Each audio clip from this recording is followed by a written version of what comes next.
We'll see if those are the kind of adjustments that they want to make in Game 2. Picks and bans, a lot on the line. Obey needs this win, or else they cede this set over to RivaL, and RivaL absolutely need this win to try and keep themselves relevant in that chase for that #2 spot in Europe that it looked like Dignitas had all sewed up, but maybe not so much. 5-1, I believe, if they dropped that game. So there's a lot that's open there in Europe. Energy nipping at their heels, and arguably these 4 teams in general have just been all over the other in terms of trying to see who can come out on top. It has been a non-stop brawl here, Finch, in the fall split, and things are only going to keep getting better. That's right. Yeah, it used to be a triangle, but it feels more like a web now. It's just all, there's no way to know, who's beating who at this point. So you just got to enjoy those matches right out the gate. We see the Opwash and the Baron taken away. I believe RivaL did these last game too, trying to limit some of the options for Prime. Obey, same bans, the Odin and the Naja being taken off the board. So far, things are going the same as Erlang Shen gets picked. If it ain't broke, don't fix it. And in this particular instance, I don't see any reason for Erlang to not be heavily prioritized here for RivaL. But Obey, this time, not going to opt for that Chernobog. They want the Athena, and I can't help but feel like things are going to resonate a little bit better with that peel and setup for Prime now that they have the Athena. No, not. It's absolutely going to be better for them, I'm thinking here. Kalis won MVP on this Athena last game, and for good reason.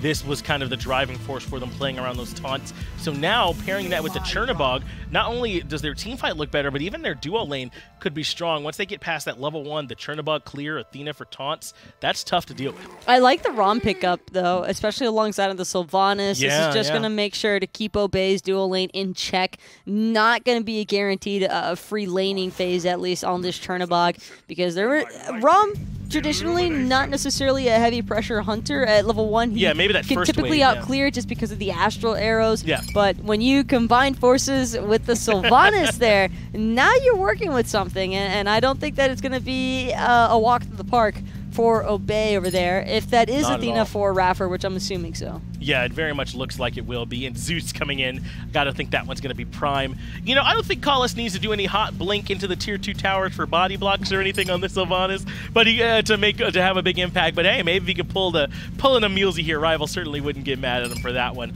As Freya and Soul get banned away to limit some of those magical auto attackers. So now RivaL might have to look elsewhere about if they want to do a double hunter build. And look at this, they're banning away the Chang'e and the Achilles. Don't want to leave those open for Obey. A little bit surprising as well that they would choose to take away the Achilles, but I guess in a way it makes sense. Who can we expect more than anything else to bring out a warrior like Achilles other than CaptainTwig? And absolutely. Well, he won't get Achilles, but he will take his Mercury, and we've seen a little bit of CaptainTwig on this Mercury, his itemization choices have been on the more untraditional side of things. I think he calls it his Bruiser Mercury or something like that, right? Yeah, I heard him someone tweeting about it the other day. Yeah. Sometimes it feels like it's bruising your brain, but I like what Twig does with it. He makes the build work, and I think that that's more impressive than anything else. Absolutely, that he's able to find a way to get it done. I believe RivaL banned this Mercury away last time, so they respected it in Game 1, but maybe not here in Game 2. They're going to have to find a way to beat it this time as they're pairing it out up with the Sobek.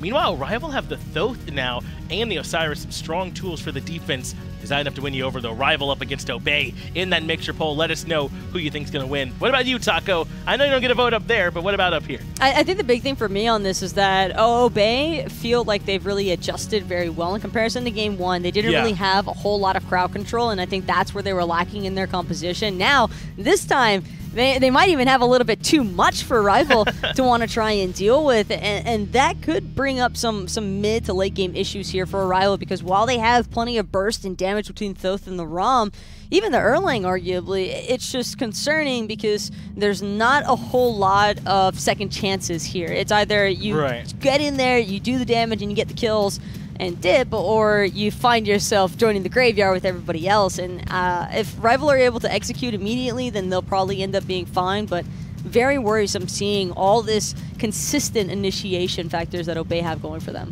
We'll see if they can make that work. It's a lot of control on the side of Obey, but can RivaL find a way to break through? Game 2 will get underway. Tom and Toli take it away. How's it going here, folks? Thanks a lot, John Finch. Thanks a lot, Taco. Tom and Tully one more time on the horn here for RivaL versus Obey. Game numero dos. RivaL being very aggressive in the opposition's jungle. I love this setup. This is just, okay, we're invading your red buff.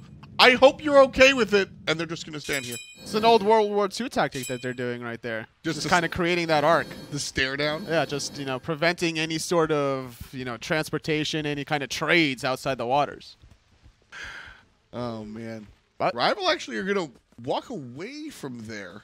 the timing, you got to set up for your buffs anyway, right? Just drop the wards where it matters. Between tier 1 tier 2, they're worried about CaptainTwig. Oh, that's what it maybe is. ganking the dual lane. They want to also see if he does do that, is he going to be able to blink or not? Because the strategy seems that RivaL have the better dual lane pressure, right? So they're going to go for either the purple and / or red buff in base, so they need to know if CaptainTwig is making that counter rotation. Yeah, CaptainTwig also on this Mercury. This has been a very interesting and a very unique selection for Obey Alliance. Now you might hear me say that and go, but F. Mercury has been a very successful, popular pick in Season 5. And I would turn around and go, but Jacob, because I'm speaking to somebody named Jacob, I'll say Jacob. You know, CaptainTwig has a unique approach. What he does is he builds very defensive. He builds Frostbound Hammer. He builds Magi's Cloak most of the time. And then we'll even double down and go into Urshin. We've seen a really defensive mindset from CaptainTwig on the Mercury. And I've had a number of co-commentators here at Atoli as he invade the purple. Oh, the body blocks. Ataraxia. He might be dead here off of the astral arrows. Fine. He's going to walk back. It will be the technical KO, as he probably has to go back to base. No, he's got the potions. But I was gonna probe your mind about the effectiveness of defensive Mercury. I'm not a fan, honestly. It's all about the burst damage. You need to have others playing that defensive mindset to set you up, create that distraction. Between Sobek and Athena, those are your top 2 guardians for crowd control entirely. Outside of Ymir, like I always say, those 2 is your go-to, and CaptainTwig should be going full glass cannon style. Yeah, but that's not the approach he's been taking, and Ryan kind of stood up for it. I think Ryan kind of likes this defensive Mercury mindset, where he does, you know, special delivery is a fantastic setup ability, and you have all these basic attacks that you're able to really provide the slowdown. Why are you there, Twig? Why were you still there? Well, he's not going to be there anymore. He's in the base. CaptainTwig falls down. iCeicebaby with the first blood for Team RivaL. He used special delivery through the oracles, trying to last hit it, and then he still stuck around like he was going to steal one of them with a major look. But because of that, Wlfy, no hesitation, evaded punishes in offensively, forces the beads, and how are you going to run away from iCeicebaby's mink form, even if you are the fastest god alive? Well, he's not. That's Pele. Base movements. Pele mad fast. I think she's fast. Pretty darn fast. She's so fast, she makes other fast people look not so fast. That's a good one, Tom. I wonder where you've heard of that one. I just made it up myself, actually. iRaffer with a nice double top, but just out of range from getting inside the tower. Ooh. I like Raffer. I like when Raffer is like really testy, really aggressive like that, dashing in just for the block stacks. I like that style. Hasn't gotten him a win in a while. Sure. But I mean, there could still be kill potential with the horrific emblem. Callus, we know, playing the Sylvanus. Doesn't have sprint. He has the shell instead. Xaliea, no pluck, though. Might have no life either. He's going to be in trouble. He's getting stunned out by the Judgment Tether. And Deathwalker's going to hit the last hit as well. CaptainTwig slowed down and wiggling on out. So close. So close. Very, very close. Finding 1 kill, forcing CaptainTwig to back, so not going to even be able to confirm his back camps. A good benefit to iCeicebaby, getting about a whole level lead. Look at that experience per minute difference between these 2 junglers, sitting less than even his support player right now is Twig. And right now, Twig, level 3. Yeesh, not a great look for him. He's going to be building into the boots first. I like that move. As opposed to last time. It was iCeicebaby, actually, who prioritized the itemization of the power of Shifter Shield over the booties. And we see a different approach this time around, going boots first. I think he realized that the movement speed in the early game was perhaps a little bit more important. As I said before in game number 1, getting to the fight is more important than having all the guns in the world and not being able to even show up. Especially when you get first blood bounty. So you're able to really finish those boots super quickly. That might have been one of the preventing factors. The momentum is so good now for iCeicebaby, depending where he wants to go. I wouldn't be surprised if he starts leaning a little bit on the side lane even. Could be. Right now, our junglers have been relatively quiet. outside of fighting around the Oracles and the blue buff from Obey Alliance, I think that the dual lane hunters between Vote and Ataraxia, it's a race towards the late game. And right now, Vote hitting level 5 first. Ataraxia will soon to follow, but like I said, it's a race to the late game. It's a race to the stacks of Hunter's Blessing, Devo Glove. So the first jungler to truly make their presence, find kill number 1, maybe even help find kill number 2 or force it back, is what can allow the doors to open for these gold furies. And RivaL already with a convincing 1,400 gold lead. So for iceicebaby right now on the Erlang Shen, I think it's a different world, and it's funny actually. It would normally be a different world than CaptainTwig, but because of CaptainTwig's kind of oddball playstyle, I think we're in the same area. iceicebaby is going to be able to bring some damage. He's going to build heavily into the power for sure, but he's here for setup. He's going to be rooting players so Wlfy can take advantage of them, taunting players so Wlfy can take advantage of them again, knocking up players so Wlfy can take advantage of them again, right? He's there for setup as well as some damage, but I'd say it's 50-50 at best. And Mercury traditionally is kind of more of a 90% damage, maybe you'll kill somebody off of my special delivery. But with CaptainTwig's approach to the game and the way that we've seen him play this Mercury in recent memory, it's much more a 50-50 split like iceicebaby, where he's going to get some kills, but he's going to look to set up his team as well. CaptainTwig on the backhand side, misses the Sonic Boom, misses the special delivery. PrettyPriMe gets under the safety of his own tier 1 tower. No one died. CaptainTwig kind of drops the whole team fight for his friends right there. Luckily, Obey's jungler doesn't get turned on. If Team RivaL sees that first missed ability and they just stun out the Mercury, he's toasted. Small lead, though, because Vote gets the purple buff now. Ataraxia used that Living Nightmare to rotate in the mid lane. CaptainTwig gets rooted. There come the snipes. One shot hit. The third gonna hit him as well. Vote's an animal. Oh, Vote NBK just out of control. Gold Fury taken by Team RivaL as well. And a very early one at that, Tully. 3 kills, almost 7 minutes. I think this Gold Fury was 6 minutes faster than the last one, if I recall correctly. And man, that last snipe might have been the max distance from Vote. I already wrote him off. I thought for sure that there was no way that he would have gotten it. Same. But that route just bought him enough time to still get the accuracy that he really needed to. The Mink form from iceicebaby probably would have still sealed the deal, although it's hard to outrun him, or it's hard to chase up to a Mercury that has Talaria boots. Yeah, no, iceicebaby right there. That's what I was talking about, is that it's definitely 50-50. Yeah. And Iceice was able to sort of set his team up, and, you know, he's low on the player damage. Is he? Where is he? Oh, there he is. He's right in the middle. I couldn't find the little Erlang Shen face. He's right in the middle. So, yeah, he's doing his job. 50-50. Some damage, some setup. And that's what you're going to look out of this team out of this Team RivaL squad. And that's why I think we see this kind of sleepier early game, is because Ice is going that approach. And like I said, CaptainTwig, if he's playing traditionally, is probably a little bit more active in the early game. But one, he's been down and out. He's 0-2-0. And 2, like I said, I anticipate him going into a little bit more of a defensive mindset. So there's 2 ways CaptainTwig needs to play this. Number 1 is playing cleanup crew 100% of the time. And it's number 2 is playing setup man for PrettyPriMe when iRaffer is not around to play that initiator factor, just to be able to get the taunts that he really needs. And Twig, being behind the experience, behind in gold, can't allow himself to be engaging first. Ataraxia gets pulled through the wall. Collis finds a nice route, but it's going to be enough to force out the ultimate. Now there's an Athena ultimate as well coming, so. Oh, Wlfy's like, oh, okay.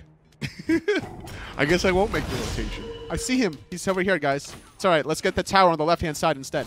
Well, Collis is going to look for the pull again. Right into the ultimate. iRaffer knocked up. A couple of basics from Vote, but not enough to find the kill just yet. CaptainTwig's rotation will allow him to protect this tier 1 tower on the left side. I don't know if iceicebaby was spotted, but he's looking for the flank. He's known for this risky style. Ataraxia definitely sniffing something out. He is spotted now, but look how low Obey Alliance is. That tower doesn't have much life left in it.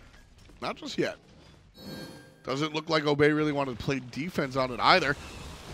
They're just letting Vote take this, and they're going to back right in front of him. Easy. I mean, it's 500 gold. The tier 1 tower, not that big of a deal, but there right now, I would have played defense, I think. Without CaptainTwig committing to the Sonic Boom, you got to just give it up. without that ultimate to set up, because Ataraxia already used his ultimate, iRaffer used his ultimate. What damage do you have without PrettyPriMe realistically being there? It's got to be all onto Twig, but he needed to finish off the hastened katana for the chase down factor, and this is where the power spike of the Mercury might start shining. We'll have to keep that look, because this is where he makes his transition, or at least he has in the past. CaptainTwig, the first time he kind of brought this out, he was building tank boots on top of it all, and it was not so hot. The move to Talaria was a little bit nicer, and that's the setup you were asking for. That said, CaptainTwig going to be on the wrong side of some damage as well, and Wlfy hanging on by a thread. Oh, that's just barely alive. Barely, indeed. Sonic Boom off of the taunt doing so much damage, but a good beat out of Wlfy prevents a lot of the follow-up damage from PrettyPriMe. iceicebaby's an animal, actually. Uses the ultimate. Detonate already used, so he's going to get a good chunk of that health back. You don't got to worry about that Sonic Boom, and Vote's trying to box out against Ataraxia. Yeah, the 200 is just trying to go head-to-head. iceicebaby could be taunted here. iRaffer going to get knocked up. Nice job. I like the way you backpedal there and then knocking him up too, because that's going to allow the disjointment. iRaffer getting even further away. If iRaffer was still going south a little bit, he gets knocked up towards Rival's base, and he might have been in range of that taunt. Instead, he's able to separate himself. Kalis wishes he could do the same. Plucked and put in the middle of everybody, and a big taunt coming out from iRaffer. Great job so far. Xaliea puts down iceicebaby. Kalis hanging on by a thread, and CaptainTwig makes them look. 2 kills for Obey. They're finally on the board 11 minutes in. This is the difference between which soul laner arrives first. Xaliea now in game number 2 makes his impact before Deathwalker, despite dying earlier in the laning phase. Normally when you're behind in the laning phase in soul lane specifically, you want to stay in the soul lane just to get the farm. But Xaliea, a selfless player, making the necessary adaptations. He's the reason why Obey were able to get those 2 picks. And right now, Obey kind of behind a little bit, about 2,000 gold down. These are the plays that Xaliea need to make to really enable his team to... They are behind, but I don't want to make it sound like they have to claw their way out of the basement. They're just kind of behind a little bit. 2,000 gold is a play. That is a Gold Fury, which is very easily obtainable. Obey need to make one good play to really tie this game, and Xaliea making the rotations like that, that's a good look if you're looking for them to really make that impact. Speaking more about Xaliea, going for the Jade Emperor's Crown yet again, trying to mitigate some of the physical damage between Deathwalker and iceicebaby. RivaL, though, interested in this Gold Fury, but going to leash it for the moment.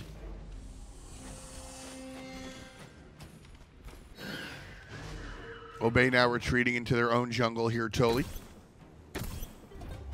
I want to zoom out real quick as we have kind of a moment to speak. It's week number 4 of the fall split. HRX looming in the distance.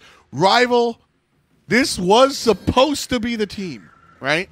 This was the team that won spring.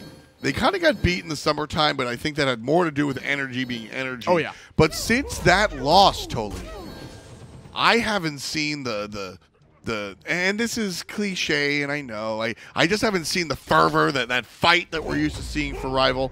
2 questions for you. 1, am I just wrong in that?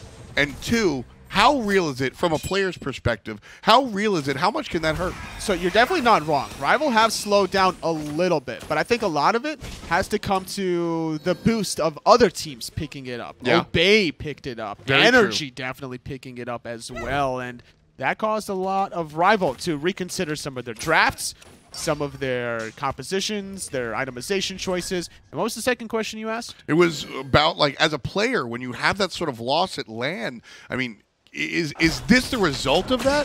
I find it very silly, but there is a very real mental aspect of the game. It's not the result of losing in the Summerland, because even making the finals is impressive in its own feat. That's an achievement mark. Losing to Energy is nothing to be too sad about, but knowing how competitive RivaL are. Because you know those guys like I do. Yeah, they're definitely competitive, and they're going to take it to heart, but it's also about the adaptations you make between different patches. The mid-season patch as well was an important one to make. RivaL has been known to be the faster ones to make some of these changes, so maybe that actually did hurt them more than it probably should have. Yeah, it's possible.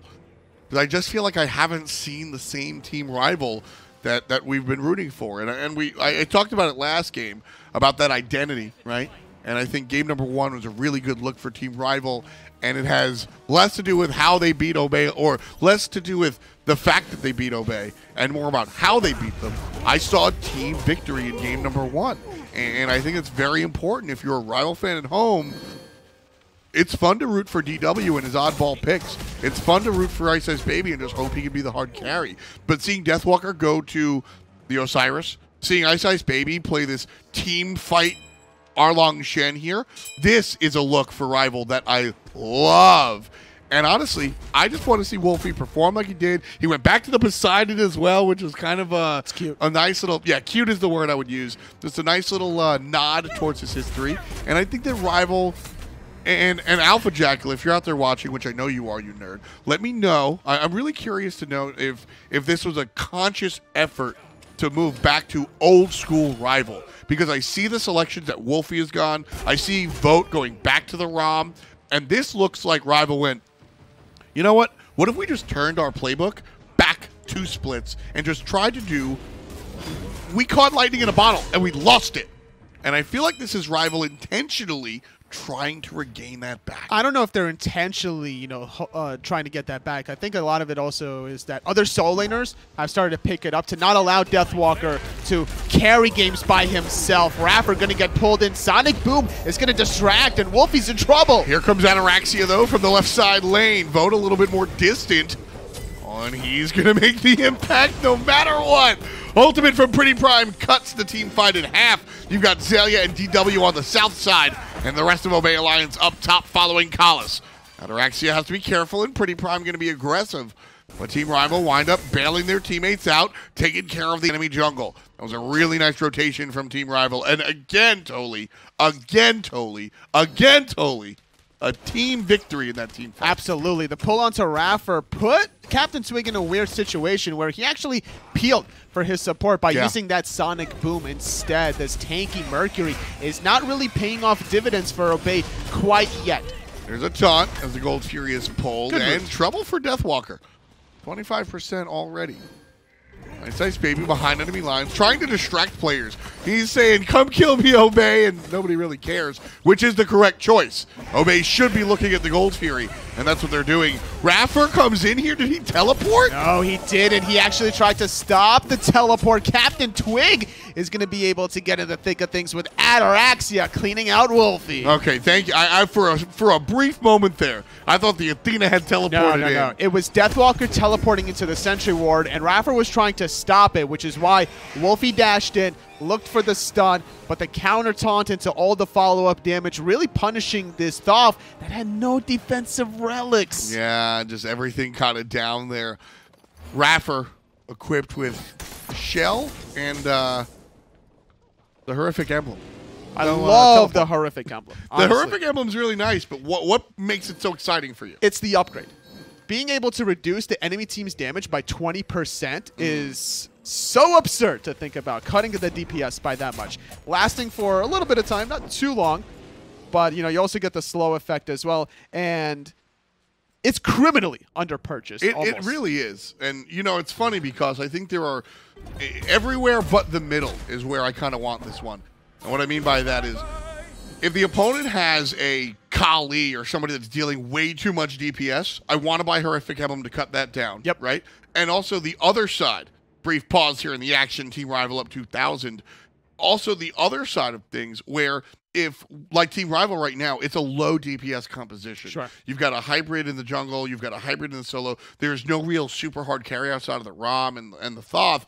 So they're low. It's kind of like the mentality when we see the Runic Shield being purchased against Guardians in the solo lane. Yes. You've got low DPS, so this is going to bring it even lower. Horrific Emblem is only really kind of awkward when there's a team like right in the middle and you kind of just want something different.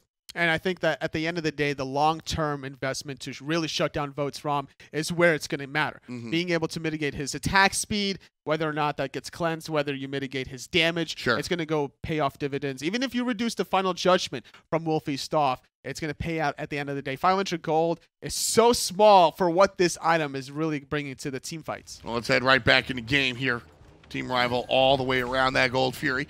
Obey Alliance still trying to fight their way into it. And I like that Obey are still trying to fight, despite the fact that they're down. Vote beats out the pluck coming out from Xaliea, and a big boy taunt from iRaffer. Where's the follow-up from Obey Alliance? Deathwalker jumps forward to try to dissuade that, and Rama from the sky barreling down the shot. Sonic Boom in the back. PrettyPriMe finding one. It's an all-out chase down. CaptainTwig taking out Vote. Obey Alliance are now in control to get themselves the Gold Fury. Sonic Boom. Great job from CaptainTwig doing his best Guile impersonation there. And 1, 2, 3 kills opens the door, and Obey Alliance kick it down and take the treasure. Tie game. Unfortunate for RivaL. iCeicebaby was coming back from the fountain there. And a great taunt. Yet again, iRaffer catching out 3 players. Everyone from RivaL is running down south. Aligned the perfect Sonic Boom from CaptainTwig to be able to just catch everyone off guard. I haven't seen, so that team fight recap was really interesting. I haven't seen such low numbers almost ever. In that team fight, Team RivaL, they got 30 gold. And they got 80 experience. Yeah, that must have been like 2 minions from one side lane somewhere. Yeah. It must have been iCeicebaby running to the team fight from the fountain. That's what that was. Like, gee, that was because usually in these in those breakdowns you see maybe they're able to, you know, get at least 1 kill, or in the process they're able to get some sort of golden experience. 30 gold. I mean, that was a fantastic fight for Obey Alliance. They get the objective after the fact, and now they're up about 500 gold. Basically a tie game. They're still in the game, and they take out Vote, and this is a long respawn timer, 50 seconds, F. This is plenty of time for them to switch over to the right side of the map. CaptainTwig going more aggressive. I'm very happy about this build, to be honest with you. Even though it negates most of the analysis I brought early on, because that's how CaptainTwig's been playing it for the past 3 games. He's right back to what Mercury's, in my opinion, supposed to do. And he's just out here building the stone sword, building the katana, ready to cut down players. I am much happier when the Mercury is played offensively, and CaptainTwig is doing just that. 4-on-4 victory for Obey Alliance on the left, preoccupied on the right. Are these 2 solo laners still having a little bit of a slumber party, slapping each other with pillows? But at the end of the day, getting a tier 1 tower, I think that Obey could have done more, honestly. They should have just shifted over to straight up Fire Giant. 50-second respawn timer out of Vote. Yeah, I think they were concerned about how just spread the Team RivaL was. Maybe they'd be able to get that tier 2 tower on the left side, they being Obey Alliance, but RivaL might have been able to get a surprise Fire Giant or just something cheeky, which is very, very Team RivaL. So I think Obey played it better safe than sorry, and I honestly, I know I'm the reckless one. I like that play. They've got a 3,000 gold lead right now, and they're not willing to just toss it. They lost game number 1, so if they lose this, it's the end of the set.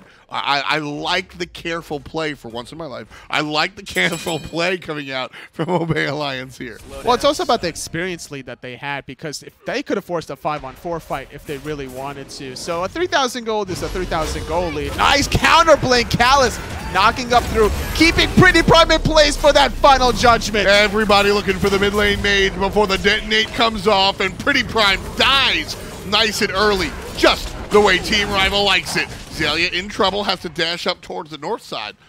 It's a 5-on-4. RivaL all in the yellow, so it's going to be problematic. They can't just chase up middle lane, which is what I would want them to do if they were a little bit healthier.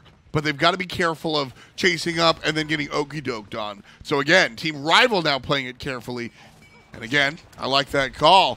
Fire Giant, yeah, baby. This one's a little bit more aggressive, and they're looking for the set up an ambush here. Oh, no, not able to find the pull onto iRaffer, but still zoning and poking is what RivaL are going to attempt to do. Not interested in actually committing to the Fire Giant, knowing that PrettyPriMe is up right about now, so instead they'll get themselves a tier 1 tower on the opposite side. Wlfy pretending to back, dashing away from CaptainTwig. Sonic Boom was all right, but the fact that Wlfy got away is a really big deal. Now Ataraxia trying to find the mid lane mage, needs to get away from the Ataraxia. Ataraxia knocked up into the wall for safety. Xaliea taking down the jungler. Collis on his last legs as well. Deathwalker trying to keep everybody Wlfy goes down to CaptainTwig, but not before Ataraxia gets obliterated by the final judgment. Vote, meanwhile, appealing for his support by getting the kill on a CaptainTwig. Obey still 3 players strong, however.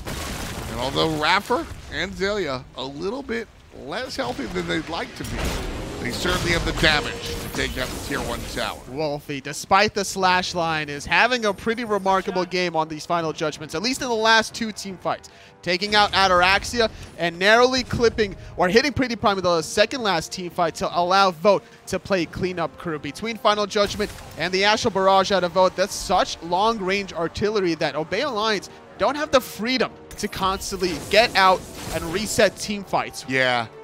They're just not able to continue that in and out. We were talking about that, what was that, yesterday? The ability to come in and out of team fights. I forget even what team we were talking about, but it's such an important part of some of these strategies. You want to be able to bounce and take the fight when it's in your favor. I think that's very obvious, but looking at what these teams want to do, it's a little bit different. Prime, on the other hand, when it comes down to Obey, they want to be in and stay there. They want to drop the ultimate, and they want to drop the enemy team. RivaL have a ton that they can do without their ultimates, and that's why I bring up the in and out, the hokey-pokey nature, if you will, of how RivaL have been fighting. Just a couple of basic attacks on Pyromancer, baiting out Defender of Olympus onto iRaffer. Vote not going to get turned away as he starts up the objective, hoping that iRaffer is going to try to do something. Not just yet.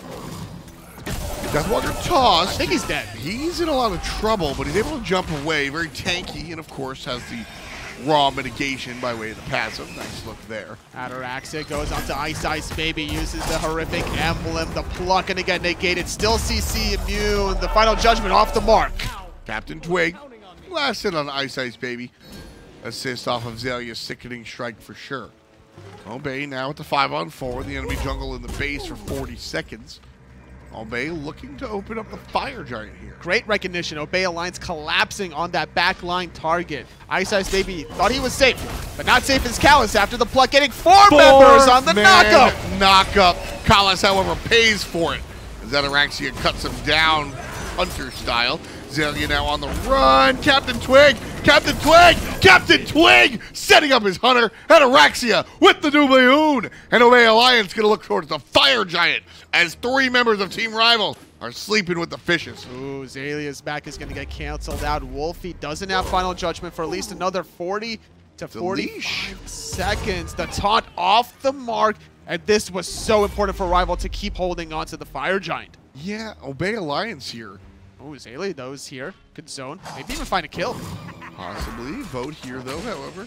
50% on the Fire Giant.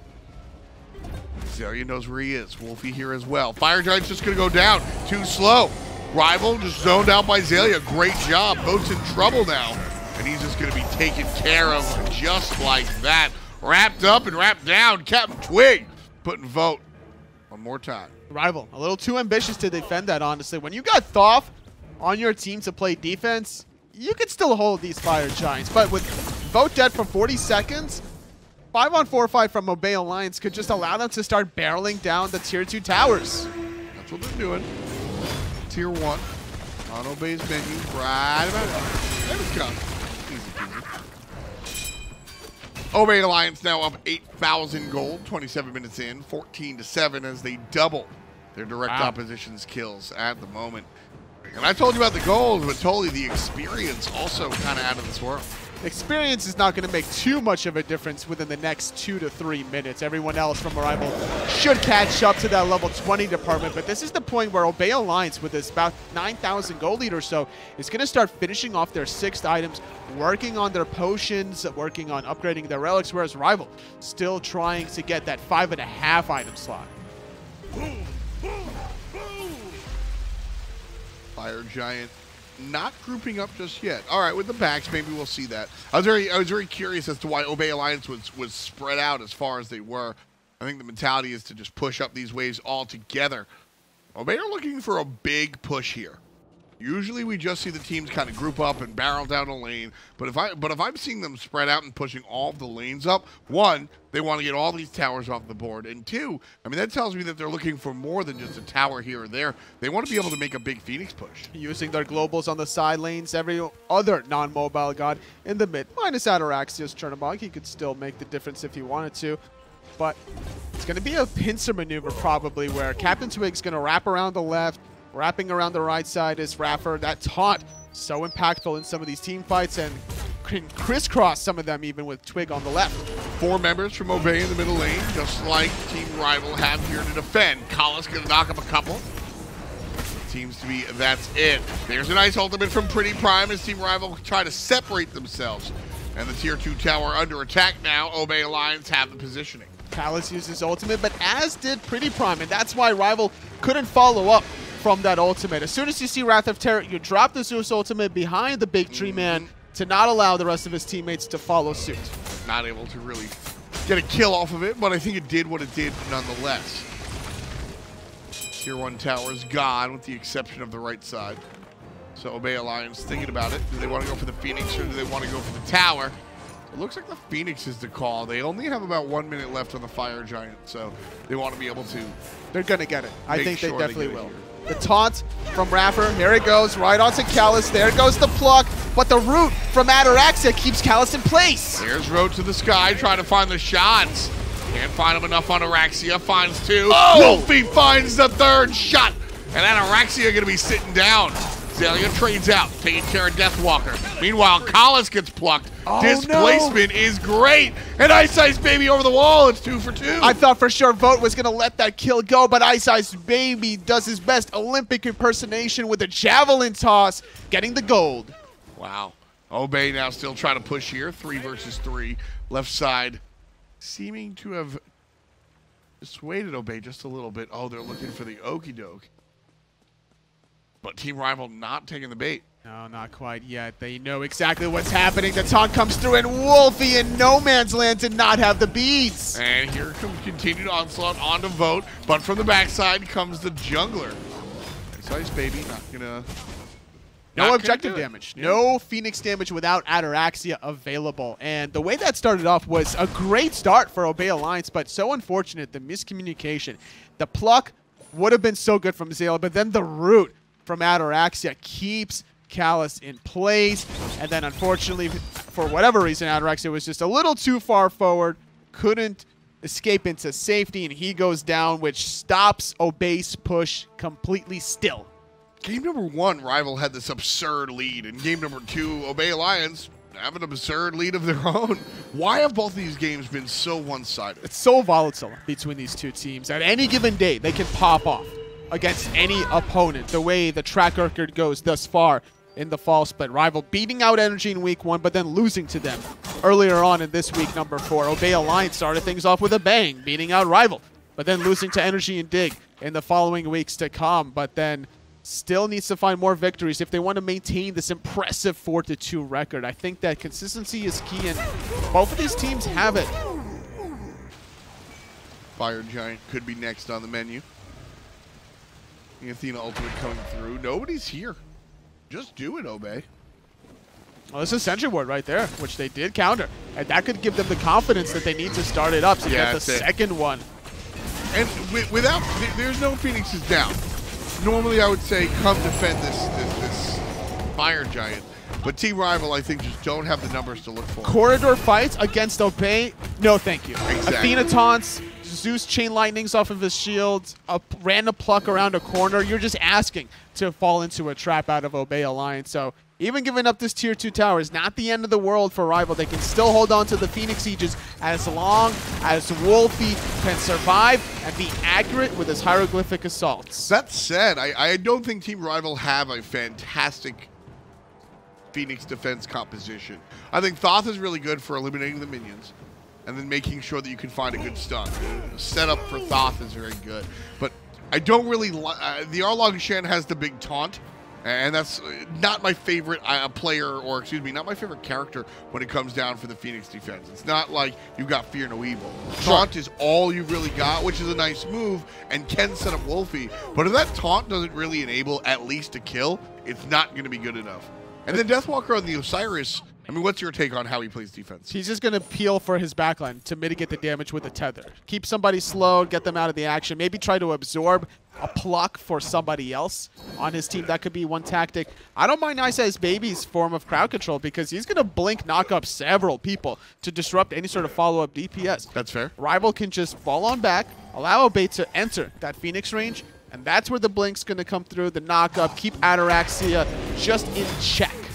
Well, Team RivaL, we're going to make their move so far. 20,000 gold up. That should be enough. That said, if Obey kind of flubbed this one totally, and Team RivaL are able to make the defense, then I think all of a sudden we're looking at a much more close game because everybody's 6 slotted. Oh, vote so low! Oh! PrettyPriMe making him squirm. Vote is going to be in the ground. It's 5 on 4. Vote down for nearly a minute. Left side Phoenix is already gone, and Obey Alliance shifting over to the middle lane. 5-on-4 advantage for 50 seconds. Vote dead, and that's a lot of DPS stripped away out of RivaL. Taunt onto Deathwalker. Blink from Callus, knocking up 2 in the back. Blink taunt, final judgment from a distance. Ataraxia forced to go in the sky. And he's pretty low, but he's icebaby's even lower. Double kill for Ataraxia. 7, 2, and 10. And bad boy Ataraxia coming right on out. Obey Alliance looking to tie this one up. Wlfy and Callus are here to play defense, so it's not quite over. iRaffer's going to taunt the support, but with the DPS Obey's bringing, CaptainTwig gets another kill. It's 21-9, and we're going to a Game 3. A Game 3, Obey Alliance battling their way back into this set. A very impressive performance from iRaffer, setting up his whole teammates. So much follow-up damage from PrettyPriMe Zeus, and this was the reasoning behind that composition. We usually, like you said, the PrettyPriMe Zeus was fantastic, but Ataraxia did a lot of the heavy lifting in this one. Again, a team win, this time for Obey, so maybe a little bit less impactful in the big picture. Who's the MVP? I'm looking at the Hunter. I loved Ataraxia's play. I got to give it to iRaffer. All the setup plays that he had on the Athena, he was just so bold in his efforts to even, you know, dash into level 3 outside the tier 1 tower. Like, this guy has no fear whatsoever, so it doesn't surprise me that CaptainTwig, or sorry, that PrettyPriMe even, that last kill actually wants a vote. I got to give it to PrettyPriMe now that I think about it. Totally easily swayed. Break it down, John Finch. Thanks, Tom. Thanks, Totally, Finch, and Taco here after another big game. How could we expect this to not go down to the wire here, Taco? I mean, RivaL and Obey, about as close as you could ask for. Obey, the one that came out the better in Game 2. Both teams know exactly what's on the line right now, and Obey, they made sure to answer back after Game 1. RivaL, for as strong as they looked at the start of this one, nearly getting an early game kill, in fact, onto Ataraxia, just end up coming up short there towards the end of it. And I think a large portion of that is just due to how well CaptainTwig and PrettyPriMe were able to work this mid-jungle combination. Yeah, absolutely. Twig somehow keeps managing to make this build work, doesn't he? He doesn't need Warrior Tabi, he doesn't need a whole ton of power, but he is able to facilitate for this squad. And I suppose if Prime's going to keep playing Zeus and doing 26,000 damage, then yeah, you'll be okay. Not to mention that even when it looked as though the team fights were about to shift into RivaL's favoring, suddenly you had to worry about Ataraxia, iRaffer coming through with the Defender of Olympus, Living Nightmare already providing so many prots for Ataraxia because of that damage mitigation factor that it's honestly a little bit absurd how rapidly things went back into Obey's favor, and I do think that that's heavy. I have to commend Obey. Their teamwork throughout this one just really looked in sync with each other. No, I'm right there with you. Obey just are looking more and more like they're starting to have an identity that they can execute here in fall, and I think that's what they've been missing throughout Season 5, right, is what is the identity for this squad? Well, now it feels more like they can play around these immobile mages from Prime. Twig can be that setup guy for this team. iRaffer more and more is starting to play like the iRaffer of old, I feel like, for their team. So it's good that we're seeing more from them, and you can hear that we're from you know, even just what I've been saying, that MVP vote coming out the way it did makes a lot of sense. Sounds like it's a tie between iRaffer and Prime, and that makes some sense. iRaffer was setting them up, and Prime was knocking them down. All the taunts in the world from iRaffer, and what better setup could you possibly ask for in that sort of situation? iRaffer able to burn out the actives immediately allows for CaptainTwig to come through with even better follow-up on the Sonic Boom. Not to mention that iRaffer was also doing a great job to not just grab one target in each of these taunts. There was multiple members getting pulled into that funneling from RivaL, and it just kept throwing them out of position, and that's exactly what iRaffer was aiming for to begin with. And in a variety of targets, right? It'll be Wlfy and Collis, you know, it'll be Vote and Ice or something like that. He's making sure he's not just getting the carry that he wants, but also their peel at the same time, so that there's no one there to try and protect them for it. iRaffer did an excellent job, and Prime was right there to follow up. This feels like that Obey identity that they've sort of now kind of grown into. But the question becomes, what does RivaL have to do to try and beat it? For what it's worth, I was giving a Wlfy hard time coming into this set. He's played lights out. I don't know if we can ask more from him this set. He did about everything he could in game 2 there, especially getting pressured out so heavily by CaptainTwig. That was the big thing for me, is that Twig's target focus was exactly where it needed to be. He was the one who was harassing Wlfy consistently, making sure that he wasn't allowed to free cast from a safe distance. And that's what I liked about the Mercury pick, is that Sonic Boom can close the gap just like that. Yeah, he was finding very good ultimates, if not getting the stuns, forcing out relics. Great ones coming out from Twig on that Mercury.